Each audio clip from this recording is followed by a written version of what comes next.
and welcome back to the 8-Bit Guy. So not too long ago, I agreed to be part of PIIe's Think Different Challenge. Now, let me start by giving you a little backstory on that. It started out when he ended up with a spare, empty Apple IIe case, and he decided to put a Raspberry Pi inside. He found a device to connect the existing keyboard to the Raspberry Pi, and he hot glued everything to the inside of the case, which was something I was very skeptical about when I saw it. He wired up the internal speaker and managed to load up the Pi with RetroPie so that it can play all sorts of games from old systems, including the Apple II. He managed to get it working on HDMI and composite so that it works with an old original CRT display. And when he was all done, he signed his name to the bottom of the case, and then he nominated somebody else to improve it. So I'm going to launch what I call PIIe's Think Different Challenge. What I'm going to do is nominate Jan Beaton. So off it went from California to Germany so that Jan could work some magic on it. One thing he did was to create a bracket and add in a standard 3-prong AC power adapter in the rear, which he mounted on a custom metal plate, along with a few other modifications. He also used even more hot glue to secure the power supply inside. He signed his name to the case, and then he nominated another YouTuber to take the project even further. I think I am going to challenge my friend Mark, better known to the community as Mindflare Retro, I guess. So, Mark, over to you in Canada. Are you going to accept this and try to bring this to the next level? Jan, thank you very much for the nomination, and I humbly accept. So off it went from Germany to Ontario, Canada. And by the time he got a hold of this machine, some of the hot glue, surprise, surprise, had already come loose. As a temporary solution, he used blue tack to hold things in place while he could work on them. Mindflare spent some time working on this, and he added a standard parallel port to the back, and ran into all sorts of other little issues, most of which he was able to fix. And of course, he also signed his name to the case. At the end of this, PIIe nominated me as the final person to see what modifications I could do. And one name keeps coming up. It's the 8-bit guy. So off it went from Canada to Texas. And now, here it is.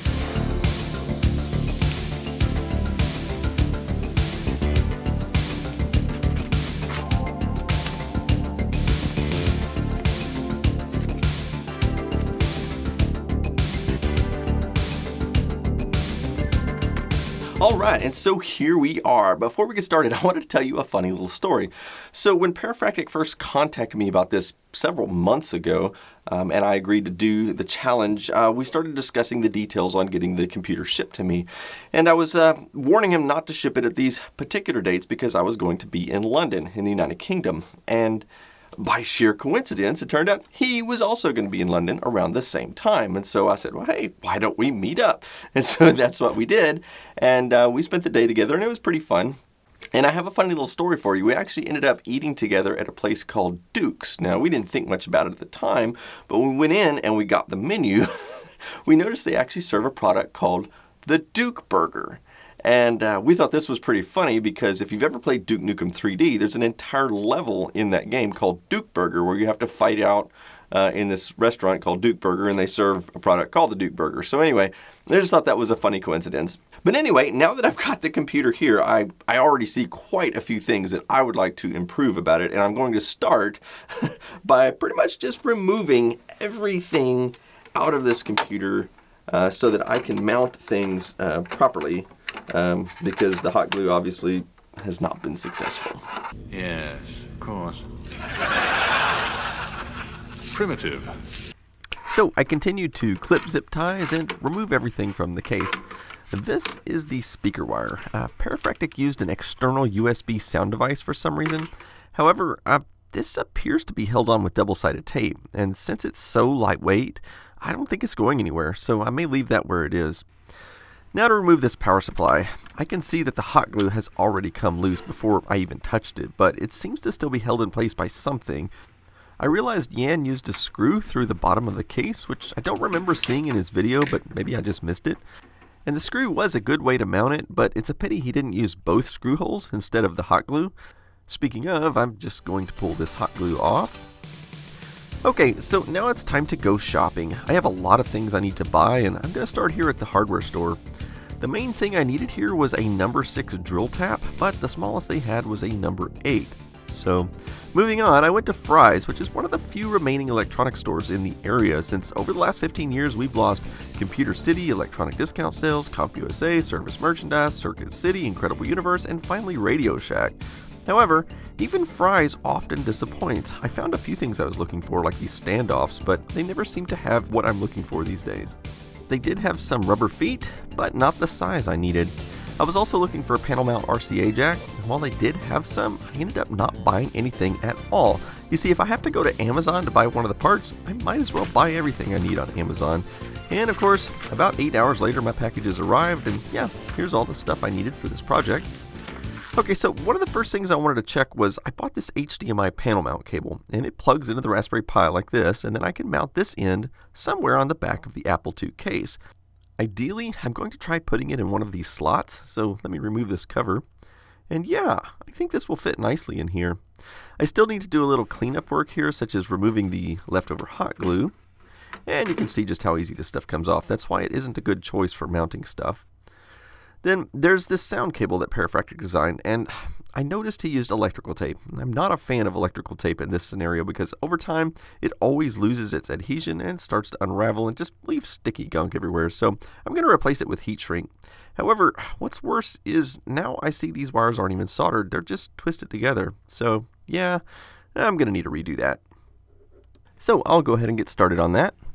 I'll tin the leads first.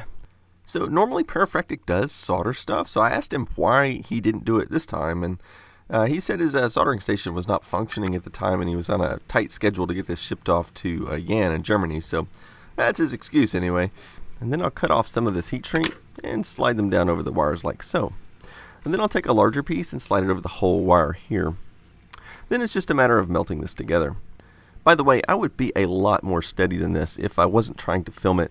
In case I've never mentioned, it's challenging to film soldering stuff because the camera is always in the way, plus you have to make sure your hands aren't in the way of the action or that you aren't creating any shadows in the way of the action. Anyway, I always follow this up with some pliers so that I can smooth out any sharp points that may have formed, otherwise it could puncture through the heat shrink. And time for a little heat to finish it up. And there we go. I feel much better about sending off this computer to somebody now that these have been soldered. Okay, next thing I want to do is properly mount this power supply. I'm going to show you a little trick I learned a few years back. I'm just going to trace out the shape of the power supply on this piece of paper, like so. And then I'll cut out the shape with some scissors. Next, I'll use my finger to feel around for the hole. And then I'll get the other one. And now I have a perfect template for the power supply. So I'll flip the computer over. So this spot here is precisely where I want it to go. So now I know exactly where to mark the two holes. Next I'll come back and drill a couple of pilot holes. And then I'll come back and enlarge these with the correct size bit. And then I can put in the screws.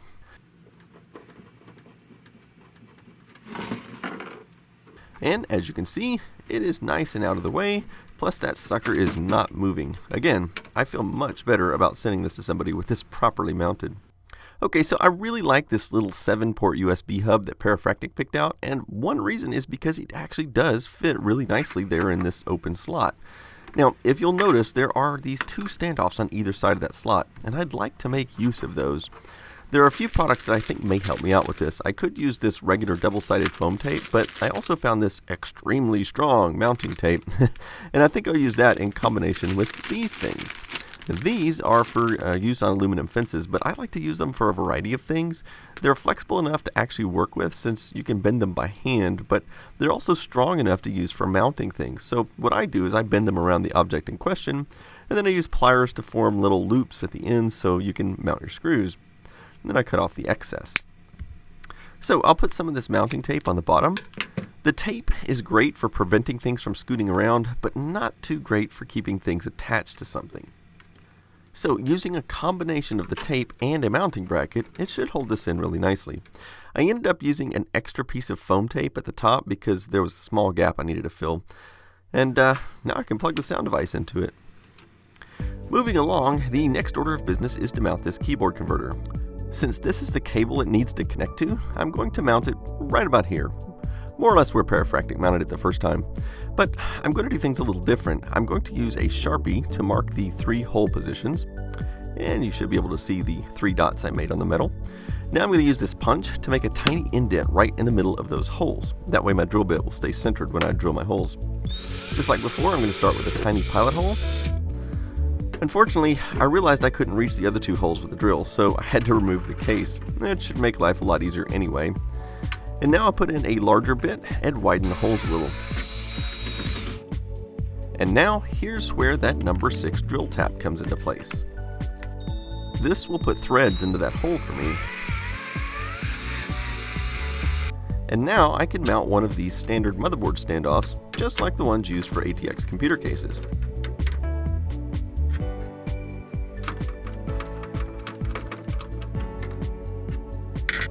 Now to see if the board lines up, and it does.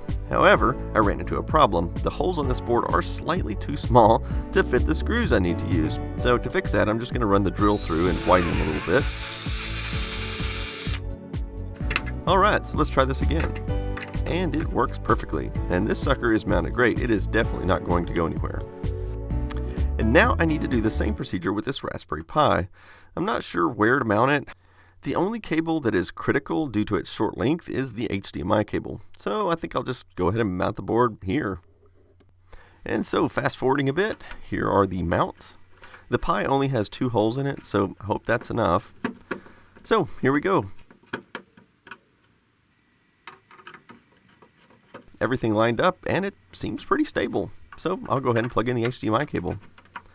Moving on, I did want to take a look at this top cover piece, which is slightly yellowed. In fact, if you look at the unboxing video here, you may notice the top cover doesn't match the rest of the computer. I think the top piece was mismatched from another Apple II at some point. This area here doesn't look too bad because I suspect there was a monitor sitting there shielding it from the sun, but you can clearly see over here that it is yellowed, and I'm going to try to fix that. So I use my regular retrobriding method, and since this is fairly small, I can use a smaller bucket. One concern I have is possibly whitening it too much, and then it may still be mismatched, but instead be too light. Oh well, I guess we'll find out. Now I'm going to use these little sticky mounts to help tidy up some of the cables. These use double-sided tape, so I hope they will not come loose. So for example, I'm going to stick this one here, and I did clean the metal off first, so it should adhere well. And then I can place my zip tie through like so, and then tighten it up, and cut it off. By the way, while I'm here, this will be a good time to sign my name to the case as well. Something else I want to do is, I want to install one of these RCA jacks in the back for composite video. Now I thought maybe I could put it through one of these plastic slot covers. Well, that didn't go too well. These are so old and brittle it just broke. Well, I think I can salvage this, so I'll go ahead and start drilling a hole in it. Unfortunately, it ended up snapping into pieces. So I have this other heavy-duty RCA jack I've been wanting to try in something. I had an idea to maybe mount it in this hole here, but the hole isn't quite big enough. Fortunately, I discovered this nickel was almost the perfect size, so I used it as a template to draw the correct shape around the hole. And there we go. So I just need to cut that much out. For this job, I'll use this attachment on my Dremel. You can see how this thing works.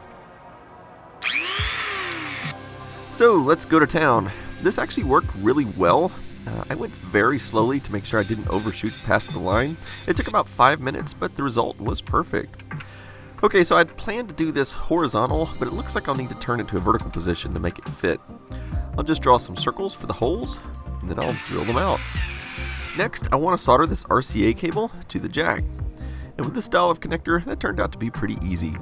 So all that's left to do is run the wire through the hole and screw this thing down. I'm going to be using 2 nuts on the inside to hold the RCA jack down, and there we go. That looks very sturdy. And on the inside, I'll just connect this to the Raspberry Pi's composite video port and tidy up the cable. Alright, and here is everything finished. There's only one little caveat. So this parallel port that was added on, well, there aren't enough internal USB ports to connect this, and I don't think a lot of people are going to be possibly using that. So I'm just going to leave that there, and if anybody absolutely wants to use it, what they'll have to do is they'll have to run it out of this hole here and plug it into one of the USB ports down there. That's just the only way we're going to be able to do that. I will also say that there's one thing I kind of wish that I had done which is to route the audio from the Raspberry Pi to the back, and some RCA jacks as well. That way you could choose either, internal sound or external sound. You could do it via software and you would have ports on the back for that. But I think I am done with this, so now it's time to test it. Okay, now it's time to put the cover back on. Okay, so one problem we got is we have 2 feet back here, but we are missing 2 feet up here. And I just happened to pick up some feet on Amazon. Yeah, I think that'll work. Let's do the other one. Yes, perfect fit. Now it has all 4 feet again. And it's been about an hour and a half, so I'm going to check on the retrowrite process. Looks like it's about done. So let's see if it matches the rest of the case now. I'd say it looks a lot better. Time to test this thing, and I'm going to try it with an HDMI monitor first. So I'll plug into my external HDMI port here, and then we'll plug in some power to Yan's power port, and let's power it on. And it works! I played around with RetroPie a bit, and I admit the controls are somewhat clunky, being it's a bunch of different emulators all being controlled by a single front end, but it works. I also want to test the keyboard, and that appears to work as well. And the next thing I wanted to try was the composite television, so I'll plug that into my fancy RCA jack. And I did realize I have to unplug the HDMI so that it will output composite, but it does work. Well, everything but the Apple II emulator, which requires configuring it separately for composite video, but everything else worked. For example, this is the Sinclair Spectre emulator here on composite. Alright, so I think I am finished with my part. Now, I was asked to improve the hardware pretty much however I saw fit. And I think I actually did a pretty good job of improving both the hardware mounting and some of the cosmetic appearance of the computer. But this is a project that could essentially never end. I mean, you could keep sending it to different people and improvements could keep going pretty much forever. But I think for all practical purposes, we can call this machine done for now. So that being the case, I'm going to turn it over to Parafractic, where he can tell you about the details of the giveaway. Cheers, mate. Sorry. Welcome to Parafractic's Retro Recipes Kitchen, retro with a twist, where on the menu, among other things, we usually have Commodore 64s in dishwashers, extreme refurbs, Amigas doing modern email, Don't eat it. dogs trying to retro bright their noses, Don't eat the bleach. No. Don't eat the bleach. and of course C64 minis installed inside C64s, because why not? But if my 8-bit mate and I travel in that TARDIS he showed you back in time to when this Apple IIe was nothing but an empty case, I had no idea the cool improvements that would follow on the highly recommended channels of Jan Bitter, Mindflare Retro, and of course the 8-bit Governor, bringing it even closer to emulating the beautiful retro machine it once was. As I often say, these machines deserve our care in return for all of the happiness they gave us as kids. So thank you all for your hard work and dedication in finishing up the apple pie. But also, if we travel back to episode 1, I said that we'd each autograph the case and give the finished machine away to one lucky viewer at the end of the project, so it can continue to give a big kid happiness today. Well, the end is nigh, and entering the contest, it's easy as pie. Just click on the link in the description below to enter the free giveaway. And then cross your fingers, unless they're in lots of pies. I'll announce the winner on my channel in true retro style. Feel free to subscribe if you don't want to miss that. Good luck everyone, and may the nostalgia be with you. And by the way, I do hope this will inspire future Think Different Challenge collaborations between other channels. It would be really great to get more diversity out there too, instead of just us bunch of knuckleheads. And maybe we can even get some dog retro gaming channels involved as well. Let's dance. Yeah. That's an Apple IIe. We don't dance with those. Thank you so much for watching, and until next time, from the 8-bit guy and from me, cheerio. Y'all.